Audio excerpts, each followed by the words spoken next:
আধুনিক সমরাস্ত্রে সজ্জিত আমেরিকা কেন ইরানের মতো একটি শক্তির সামনে হিমশিম খাচ্ছে? পেন্টাগনের শত শত টমাহক মিসাইল কি তবে ব্যর্থ? ডোনাল্ড ট্রাম্পের সামনে এখন কেবল দুটি পথ: পিছু হটা অথবা ধ্বংসাত্মক যুদ্ধ। কিন্তু মধ্যপ্রাচ্য বিশেষজ্ঞরা বলছেন, ইরান গত 40 বছর ধরে এমন এক রণকৌশল তৈরি করেছে যা আমেরিকার হারানো প্রায় অসম্ভব। একে বলা হচ্ছে ডিফিউশন স্ট্র্যাটেজি বা ক্ষমতা ছড়িয়ে দেওয়ার কৌশল। কেন আমেরিকা এই যুদ্ধে জিততে পারবে না? চলুন জেনে নেই বিশেষজ্ঞদের সেই হারহিম করা বিশ্লেষণ। মিডল ইস্ট ইনস্টিটিউটের ফেলোরস হ্যারিসন জানান, ইরান সরাসরি যুদ্ধ না করে তাদের শক্তিকে হিজবুল্লাহ, হুতি এবং ইরাকের পিএমইউদের মধ্যে ছড়িয়ে দিয়েছে।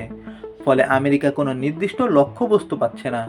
সাবেক নৌ কর্মকর্তা হার্লেন উলম্যানের মতে, আমেরিকা ভিয়েতনাম, ইরাক বা আফগানিস্তানে কখনোই লড়াইয়ে হারেনি, কিন্তু তারা যুদ্ধ হেরেছে। ইরানের কৌশল হলো না হেরে জিতে যাওয়া। তারা কেবল টিকে থাকলেই আমেরিকা রাজনৈতিক ও অর্থনৈতিকভাবে হেরে যাবে।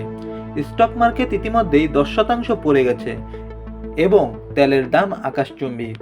পেন্টাগনের এক গোপন ব্রিফিংয়ে জানা গেছে, যুদ্ধের প্রথম 6 দিনেই আমেরিকার খরচ হয়েছে $11.3 বিলিয়ন। 16 দিনে ড্রোন আর মিসাইল ভূপতিত করতেই খরচ হয়েছে $26 বিলিয়ন। প্রতিটি টমাহক মিসাইলের দাম $26 লাখ। আর এ পর্যন্ত 850টিরও বেশি মিসাইল ছোড়া হয়েছে। এছাড়াও ইরানের হাতে রয়েছে এক ভয়ঙ্কর ট্রাম্প কার্ড।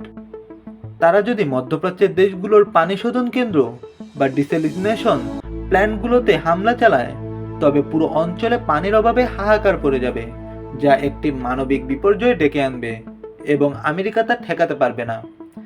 আপনার কি মনে হয়, আমেরিকা কি পারবে এই বিশাল আর্থিক ক্ষতি সয়ে যুদ্ধ চালিয়ে যেতে, নাকি ভিয়েতনামের মতো ইরান থেকেও তাদের পিছু হটতে হবে? হুতিরা যদি বাবেল মানদেব প্রণালী বন্ধ করে দেয়, তবে বিশ্ব অর্থনীতির কি হবে? আপনার মূল্যবান মতামত কমেন্টে জানান।